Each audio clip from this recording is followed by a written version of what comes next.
Hello everyone. Assalamu alaikum wa rahmatullahi wa barakatuh. നഹ്വുൽ വാളിഹിലെ ആദ്യ ഭാഗമായ അൽ ജുംല അൽ മുഫീദ എന്താണെന്ന് ഈ വീഡിയോയിലൂടെ നമുക്ക് നോക്കാം. എന്താണ് ജുംല അൽ മുഫീദ?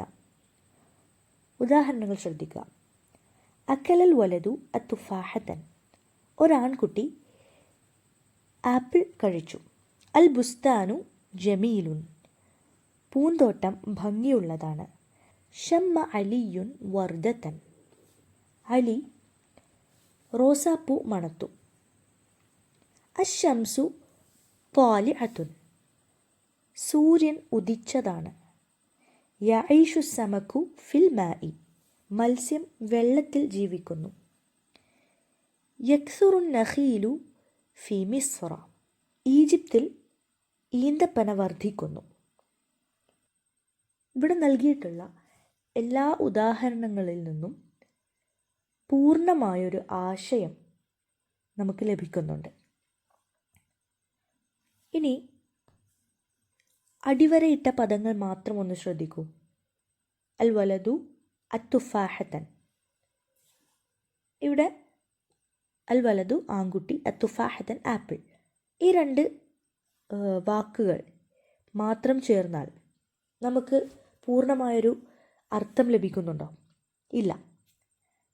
അതുപോലെ തന്നെ അൽ ബുസ്താനു ജമീലുൻ എന്നതിന് പകരം ജമീലുൻ എന്ന് മാത്രം, ഭംഗിയുള്ളതാണ് എന്ന് മാത്രം പറഞ്ഞാൽ പൂന്തോട്ടം ഭംഗിയുള്ളതാണ് എന്നതുപോലെ ഒരു പൂർണ്ണമായ അർത്ഥം നമുക്ക് ലഭിക്കുകയില്ല.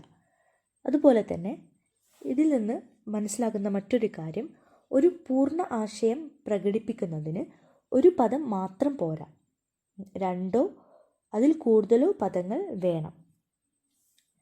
എന്താണ് ജുംല മുഫീദയുടെ നിയമം?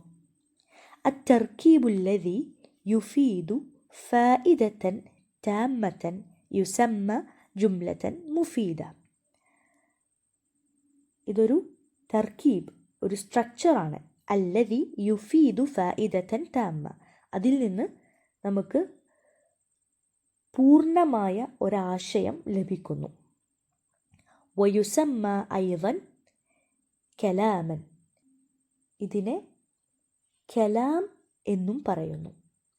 വൽ ജുംലത്തുൽ മുഫീദത്തു ഖദ് തതറക്കബു മിൻ കലിമതൈൻ വഖദ് തതറക്കബു മിൻ അക്സർ.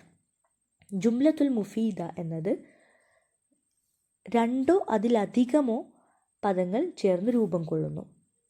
വകുല്ലു കലിമത്തിൻ ഫിഹ തുഅദ്ദു ജുസ്അൻ മിൻഹ, അതിലുള്ള ഓരോ പദങ്ങളും അതിൻ്റെ ഓരോ ഭാഗങ്ങളായിട്ട് ആ ഒരു ജുംലയുടെ, ആ സെൻറ്റൻസിൻ്റെ ഓരോ ഭാഗങ്ങളായി കണക്കാക്കുന്നു. ഇത്രയാണ് ജുംല മുഫീദയെക്കുറിച്ച് പറയാറുള്ളത്. Thank you.